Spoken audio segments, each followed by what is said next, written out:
Hello and welcome back to our Literary channel's UGC NET Literature concept series.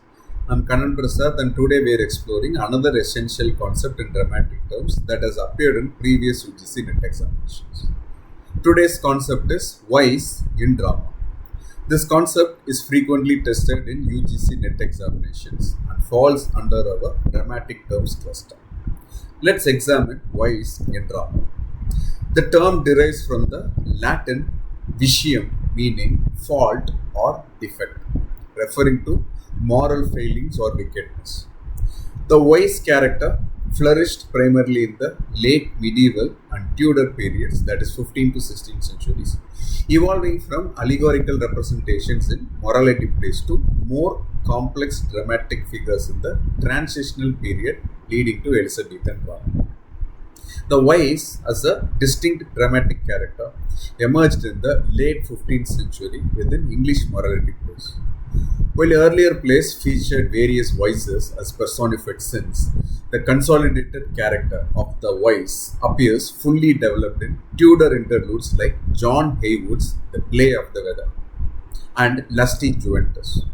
This character evolved from the personified vices of earlier morality plays but became a more distinctive, multifaceted figure who combined villainy with comic appeal. Simply put, the wise in medieval and Tudor drama was a stock character who embodied and personified evil or moral corruption, typically serving as the antagonist who tempts the protagonist towards sin while entertaining the audience with comic antics. Key features of the wise character include: wise functions as the primary tempter or antagonist to the protagonist. Combination of malevolence with humor and wit. Direct addresses to the audience, often sharing evil plans or making jokes. Use of deception, disguise, and wordplay. Evolution from abstract personification to more individualized character. Frequently equipped with a wooden dagger or dag as a prop. Legacy extending into Elizabethan villain characters. For UGC NET, remember that the wise represents an important transitional figure in English dramatic history, bridging medieval allegorical drama and the more psychologically complex villains of Renaissance theatre. Let's explore key examples and the evolution of the wise character. Contrary to common misconception, Everyman does not actually feature a character explicitly named wise. Instead, this famous morality play includes various tempting figures like fellowship, kindred, and worldly goods who represent aspects of worldly attachment rather than a consolidated wise figure. This illustrates the earlier pattern where multiple vices appeared rather than a single wise character. The fully developed wise character appears prominently in Mankind, where Mischief serves as the wise leading a group of tempters named New Guys, Nowadays, and Not. Mischief addresses the audience directly with lines like, "I shall spare no speech, though I say little or not, I recommend me to you all by the way of salutation." This demonstrates the wise's characteristic breaking of the fourth one. In John Skelton's Magnificence, the wise characters include fancy, counterfeit, countenance, and crafty conveyance, showing how the role evolved to represent more specific forms of corruption rather than generic evil. Hicks' Corner features free will and imagination as wise figures who corrupt the protagonist through ribald humor and irreverent behavior, demonstrating the wise's entertaining function alongside moral corruption.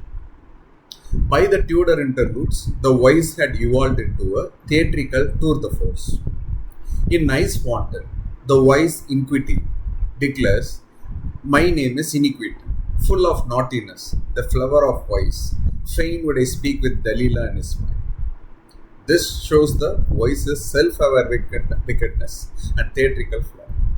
The wise's influence extended into Elizabethan drama, transforming into characters like Shakespeare's Richard III, who shares the wise's direct address to the audience and gleeful manipulation.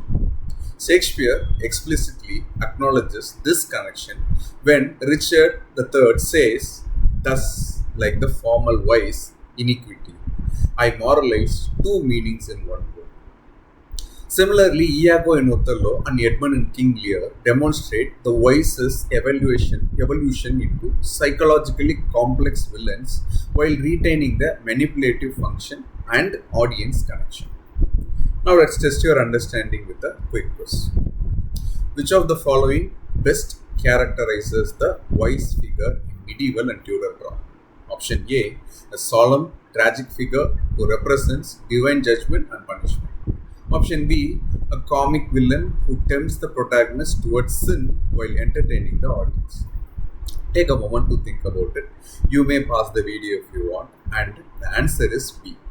A comic villain who tempts the protagonist towards sin while entertaining the audience correctly identifies the dual nature of the wise character, combining moral corruption with entertainment value. This captures the essential function of the voice as both an agent of temptation and a source of theatrical energy and humor.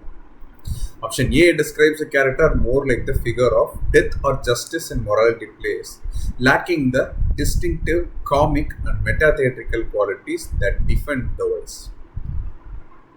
Remember, the voice in drama was a comic figure who tempted the protagonist towards sin in morality plays and Tudor interludes, evolving from allegorical personifications to more complex characters that influenced Elizabethan villains. For UGC NET exam, be prepared to identify the voice's distinctive characteristics and understand its importance in the development of English dramatic characters. Questions shown in the video may or may not have been directly questioned in the UGC NET examination. I suggest and request that audience cross-verify the number of instances each term or concept appears in this video. Because in the past videos, I do sense that there have been errors. If there is an error, please check the description box for corrections, which I would post in a later date. Thank you very much for watching Literate channel. I will see you in another video with another term from a cluster. Please feel free to comment on any of the videos or terms that you are watching. Continue to subscribe and share the videos if you think it's worthy enough sharing with your friends for preparing for NET examinations. I will see you definitely in the next video. Happy learning.